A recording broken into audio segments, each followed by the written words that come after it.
Good morning guys. आज हम class 12 physics start करेंगे। फर्स्ट यूनिट इलेक्ट्रोस्टैटिक्स हम पढ़ेंगे। इससे पहले मैं अपने बारे में बता देता हूँ। My self Joginder Soni, physics lecturer. मेरी इस वीडियो को देखने के बाद आप चैनल को सब्सक्राइब करना ना भूलें और वीडियो को लाइक करना ना भूलें। चलिए अब शुरू करते हैं। सबसे पहले यूनिट के नाम से ही शुरू करते हैं, इलेक्ट्रोस्टैटिक्स। इलेक्ट्रोस्टैटिक्स को हम दो वर्ड्स में ब्रेकअप कर सकते हैं, electro plus statics. Electro word से हम मतलब निकाल सकते हैं चार्ज, और स्टैटिक वर्ड से मतलब निकाल सकते हैं रेस्ट। बीच में लगा देते हैं एट। इलेक्ट्रोस्टैटिक्स क्या है? एक ऐसी ब्रांच है फिजिक्स की जिसके अंदर हम डील करते हैं जब चार्ज रेस्ट में होता है तब। तो electrostatics is a branch, electrostatics is a branch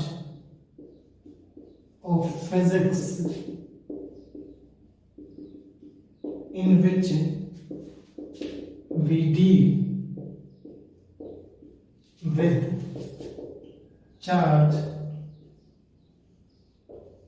at rest.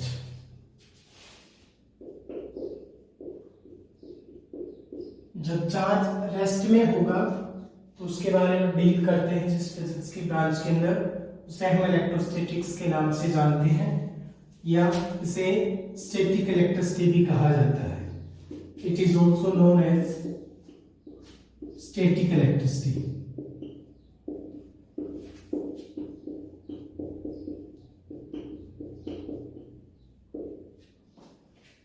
इसे हम स्टैटिक इलेक्ट्रिसिटी भी बोलते हैं। अब बात आती है चार्ज की कि चार्ज क्या है। तो चार्ज के बारे में पढ़ते हैं।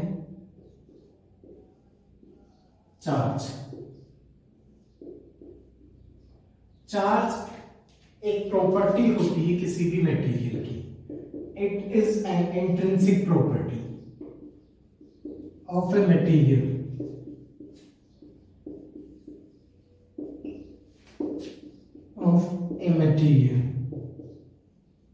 due to which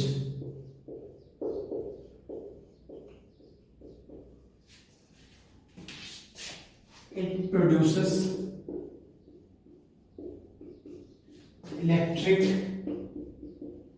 and magnetic effects.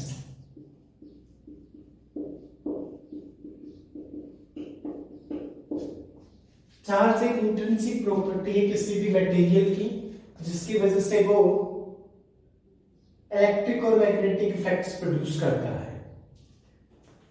Charge basically दो तरीके का होता है, टाइप्स ऑफ चार्ज। एक होता है पॉजिटिव चार्ज और एक होता है नेगेटिव चार्ज।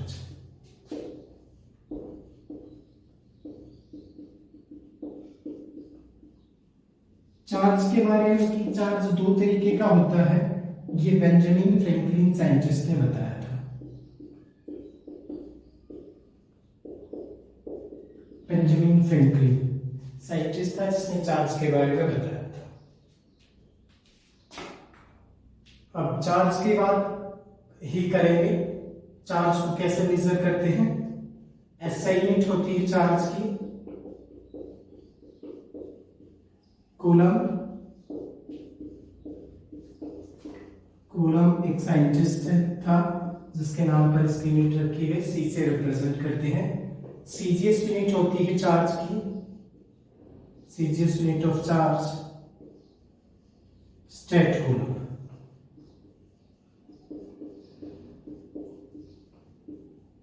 और 1 कूलम इक्वल होता है 3 into 10 to the power 9 state coulomb की।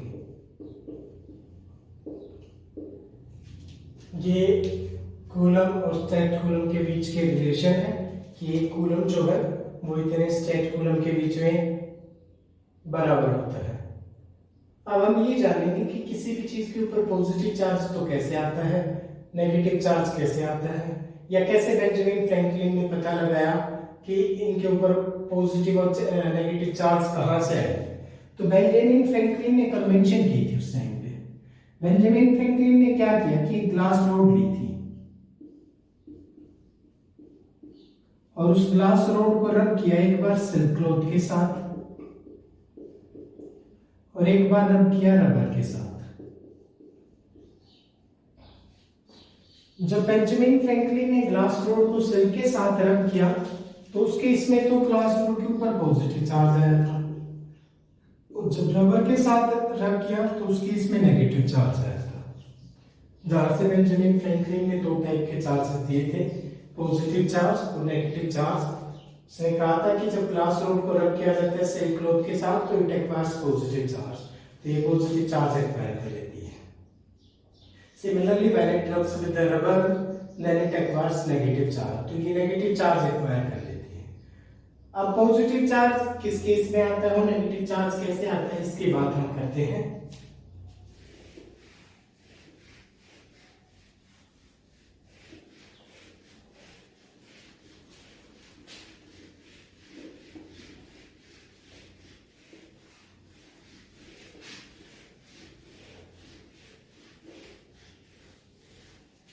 देखिए चार्ज की हम बात कर रहे थे, तो पॉजिटिव चार्ज कैसे आएगा, नेगेटिव चार्ज कैसे आएगा, इसको समझने के लिए एक टर्म समझते हैं, work function.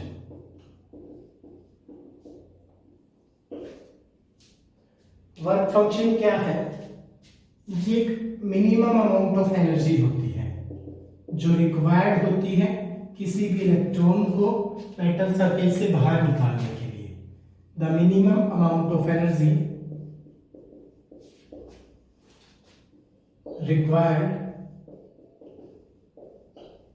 to remove an electron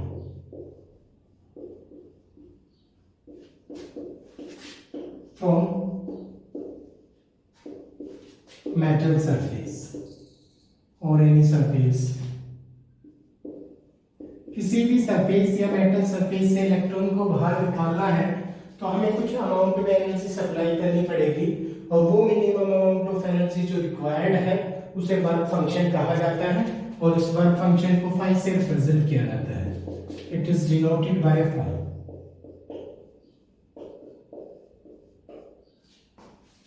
इसको हम फाई से रिप्रेजेंट करते हैं। अब अगर मान लीजिए हमारे पास दो ऑब्जेक्ट हैं ए और बी, ए का वर्क फंक्शन जो है वो कम मान लिया और बी का वर्क फंक्शन ज्यादा मान लिया, तो ए ऑब्जेक्ट को हमें कम एनर्जी देनी पड़ेगी इलेक्ट्रॉन को रिमूव कराने के लिए, और बी ऑब्जेक्ट को ज्यादा एनर्जी देनी पड़ेगी इलेक्ट्रॉन को रिमूव कराने के लिए। तो जिसका वर्क फंक्शन लो होगा वो आसानी से इलेक्ट्रॉन लॉस कर देगा और पॉजिटिव चार्ज एक्वायर कर देगा, और जिसका वर्क फंक्शन ज्यादा होगा वो इलेक्ट्रॉन गेन करेगा और नेगेटिव चार्ज एक्वायर कर लेगा। तो इस तरीके से ही ग्लास रोड के ऊपर पॉजिटिव या नेगेटिव चार्ज आता है।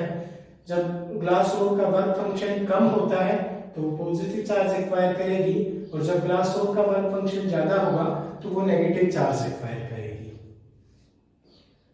अब बात करते हैं methods of producing of charge. Charge को पैदा कैसे किया जा सकता है, या मेथड्स ऑफ चार्जिंग, किसी भी चीज के ऊपर चार्ज आता कहां से है। मेथड्स ऑफ चार्जिंग,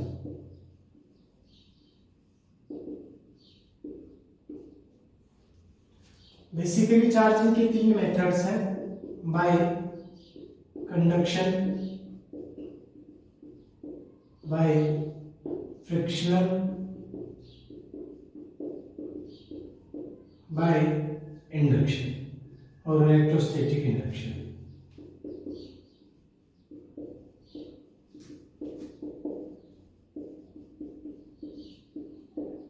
इनकी बात करते हैं कि क्या होता है इनके अंदर। सबसे पहले कंडक्शन की बात करते हैं। कंडक्शन के अंदर क्या होगा, अगर हमारे पास दो ऑब्जेक्ट हैं, एक ऑब्जेक्ट ए है एक ऑब्जेक्ट बी है। सपोज ऑब्जेक्ट ए जो वो चार्ज ऑब्जेक्ट है, तो इस चार्ज ऑब्जेक्ट है और ऑब्जेक्ट बी अनचार्ज ऑब्जेक्ट है, तो चार्ज ऑब्जेक्ट को अनचार्ज ऑब्जेक्ट से जोड़ देंगे एक वायर के थ्रू, और इनके अंदर चार्ज ट्रांसफर होना शुरू हो जाएगा from an object having higher potential to an object having lower potential until the potential of both objects become equal. जब तक ये ट्रांसफर होता रहेगा, जब तक इन दोनों का पोटेंशियल बराबर नहीं हो जाता, हायर पोटेंशियल वाले ऑब्जेक्ट से लोअर पोटेंशियल वाले ऑब्जेक्ट की तरफ चार्ज ट्रांसफर होता रहेगा जब हम इनको एक वायर से कनेक्ट कर देंगे। और इसके अंदर होगा कि एक्चुअल अमाउंट के अंदर इलेक्ट्रॉन्स जो हैं वो ट्रांसफर हो रहे हैं, एक्चुअल इलेक्ट्रॉन्स जो है वो ट्रांसफर हो रहे हैं ए ऑब्जेक्ट से बी ऑब्जेक्ट की तरफ ट्रांसफर करके चले जाते हैं।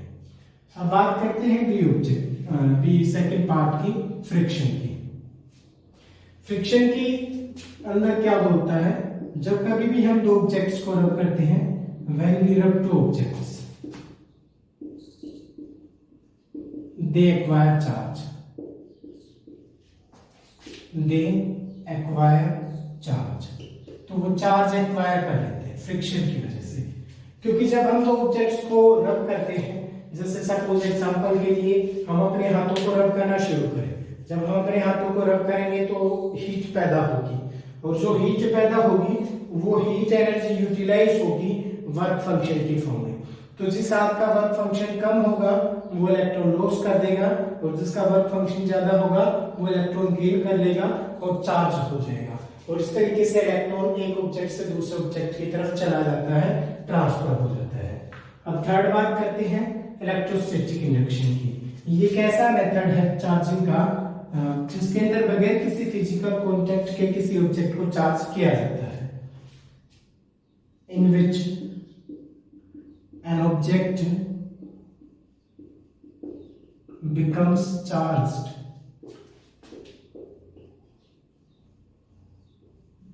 without any physical contact.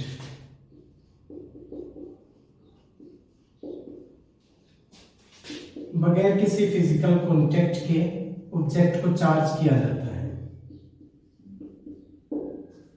अब इसके अंदर कैसे चार्ज किया जाता है एक इलस्ट्रेशन के थ्रू समझेंगे, एग्जांपल के थ्रू समझेंगे।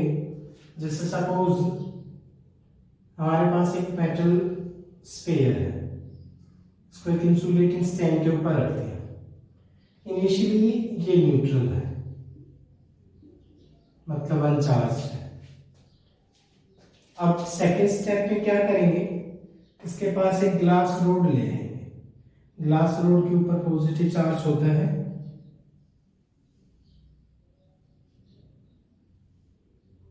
तो जैसे ही ग्लास रोड इसके ऊपर लेके आएंगे तो इसके अंदर जो चार्जेस के सेंटर्स थे, एक्चुअली कोई चीज न्यूट्रल होने का मतलब क्या होता है कि वहां पर जो पॉजिटिव और नेगेटिव चार्जेस के सेंटर हैं वो कोइंसाइड करके बैठे होते हैं। अगर वो कोइंसाइड ना करें तो वही चार्ज जो है अलग अलग हो जाएंगे। तो ये न्यूट्रल यहाँ था, यहाँ क्योंकि पॉजिटिव और नेगेटिव चार्जेस के सेंटर कोइंसाइड करके बैठे थे। लेकिन जैसे ही ग्लास रोड को इसके पास लेके आएंगे तो ग्लास रोड के पॉजिटिव चार्ज की वजह से पॉजिटिव और नेगेटिव चार्जेस के सेंटर सेपरेट हो जाएंगे, जिसकी वजह से नेगेटिव चार्ज लेफ्ट साइड में आ जाएगा और पॉजिटिव चार्ज राइट साइड में चला जाएगा।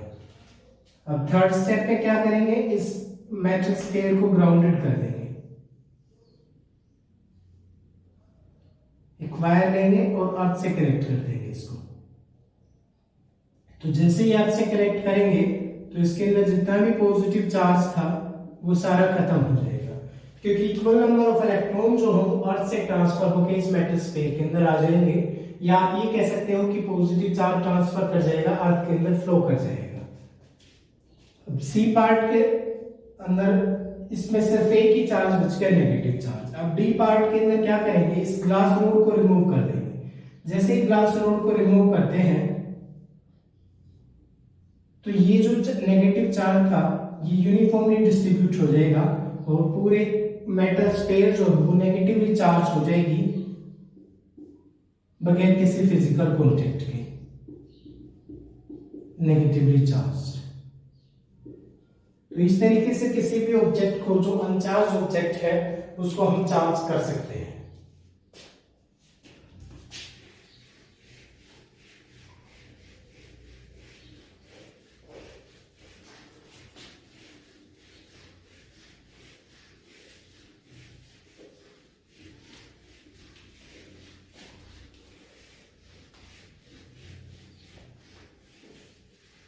चार्ज से रिलेटेड कुछ वैल्यूज है जो हमें याद रखनी पड़ती है न्यूमेरिकल्स के अंदर, उसकी बात करते हैं।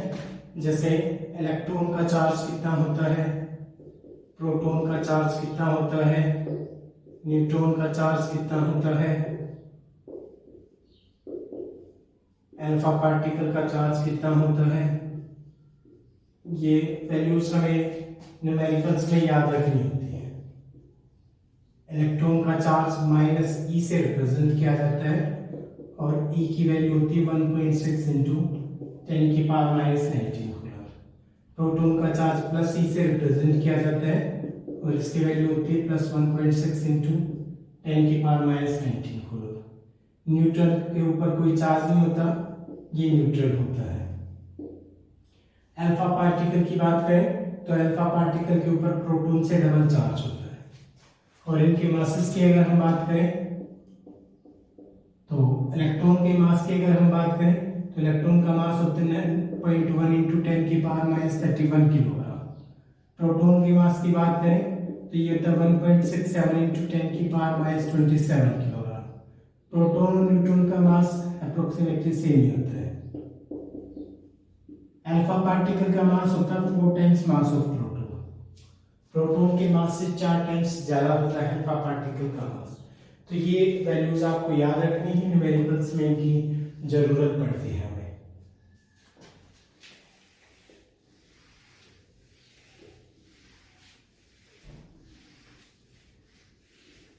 अब नेक्स्ट टॉपिक की बात करते हैं, properties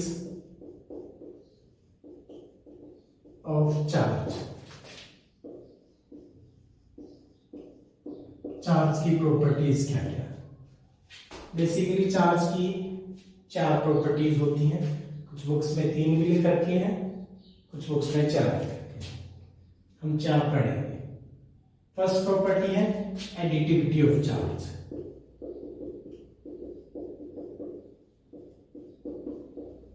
additivity of charge. Additivity of charge का मतलब क्या है? किसी भी सिस्टम का टोटल चार्ज अगर हमें कैलकुलेट करना है तो टोटल चार्ज जो वो अलजेब्रिक सम होगा of all the charges present in the system. System के अंदर जितने भी चार्जेस प्रेजेंट हैं उन सब का अलजेब्रिक सम हमें करना पड़ेगा। जैसे एग्जांपल के लिए बात करें, किसी सिस्टम के अंदर अगर मान लीजिए ये कुछ चार्जेस दे रखे हैं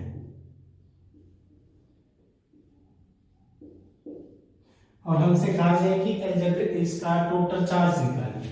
पहले एक बार लिखते हैं additivity of charge, it means the total charge of system is algebraic sum of all charges present in the system.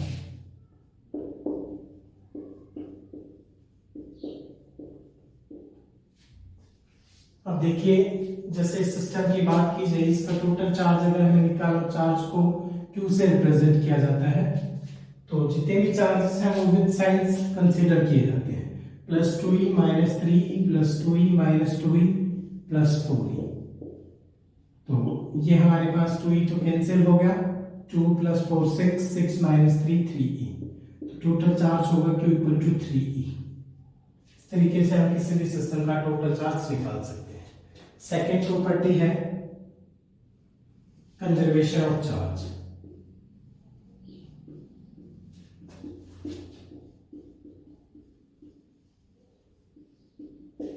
Conservation of charge, इसका मतलब है कि टोटल चार्ज किसी भी सिस्टम का हमेशा कंजर्व रहता है। It means that total charge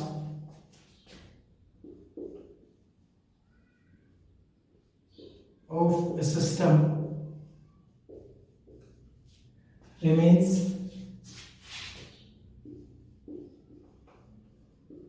constant। किसी भी सिस्टम का टोटल चार्ज हमेशा कांस्टेंट रहता है। एग्जाम्पल के लिए अगर हम बात करें, जैसे यूरेनियम 92 234, इसका अल्फा डिके अगर कराया जाए तो suppose thorium 90 230 plus helium 2 4। Example के लिए जैसे ये इक्वेशन हमने लिख ली, तो इस इक्वेशन के अंदर यहाँ पे अगर हम देखें तो 92 प्रोटॉन्स के इक्विवेलेंट चार्ज है, और यहाँ देखें तो 90 प्रोटॉन्स के इक्विवेलेंट चार्ज है, यहाँ पर 2 प्रोटॉन्स के इक्विवेलेंट चार्ज है। दोनों को प्लस करेंगे तो 92 होगा, मतलब यहाँ भी उतना ही चार्ज है, यहाँ भी उतना ही चार्ज है। रिएक्शन होने से पहले भी उतना ही चार्ज था, रिएक्शन होने के बाद भी उतना ही चार्ज था, मतलब टोटल चार्ज सिस्टम का कांस्टेंट है, वो बदलता नहीं है। अब थर्ड प्रॉपर्टी की बात करते हैं।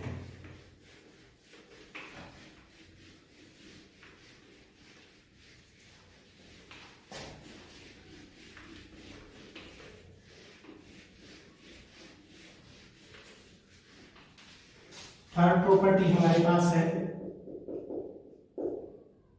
Quantization of charge.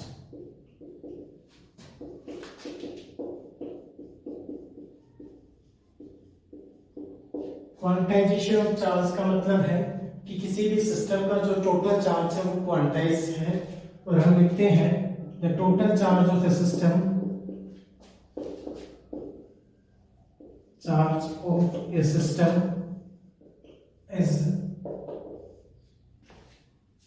Integral multiple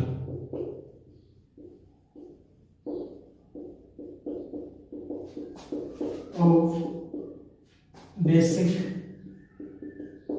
electronic charge. Mathematically अगर हम इसे लिखें तो हम लिखते हैं कि Q equal to N into E.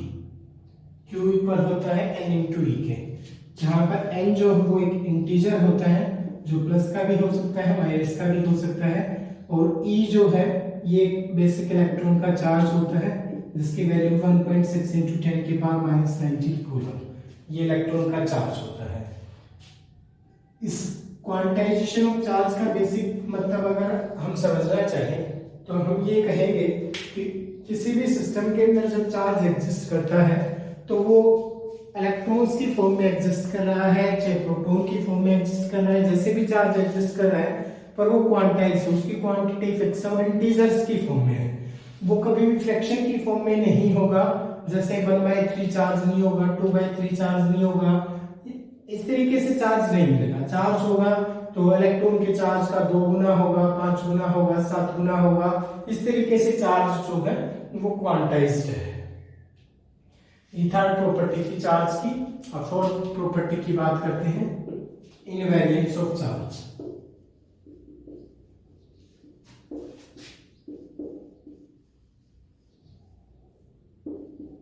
Invariance का मतलब है चार्ज का चेंज ना होना। बेसिकली जब मास की बात की जाती है तो मास चेंज हो जाता है जब कभी भी कोई भी ऑब्जेक्ट मोशन में होता है तब। जैसे मान लीजिए ये मार्कर ही है, तो आइंस्टाइन थ्योरी ऑफ रिलेटिविटी के अकॉर्डिंग इसको जब मूव कराया जाए तो इसकी वैल्यू चेंज हो जाएगी इस फॉर्मूले के अकॉर्डिंग।